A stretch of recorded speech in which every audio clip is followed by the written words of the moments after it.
ഞാനിന്ന് തയ്യാറാക്കുന്നത് ഒരു മാങ്ങ പിക്കിൾസാണ്. അപ്പോൾ ആവശ്യത്തിന് നമുക്ക് ഇട്ട് കൊടുക്കാം. 2 ടീസ്പൂൺ കടുകാണ് ഞാൻ ഇട്ട് കൊടുക്കുന്നത്. 1 ടേബിൾ സ്പൂൺ പൊടി ഞാൻ ഇട്ട് കൊടുക്കുന്നത്. 1/2 ടീസ്പൂൺ ജീരകപ്പൊടി ഇട്ട് കൊടുത്തു.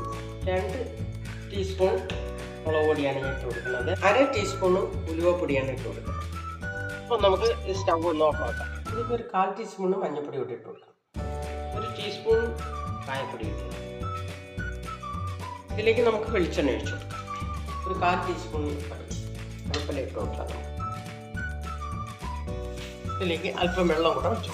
മാങ്ങയിൽ തന്നെ ഇട്ട ഉപ്പ് തന്നെയാണ് ഞാൻ ഇതിൽ ഒഴിച്ചു കൊടുക്കുന്നത്. വേറെ ഉപ്പ് 2 സ്പൂണ് വിനാഗിരിയും കൂടെ ഒഴിച്ചു കൊടുക്കാം.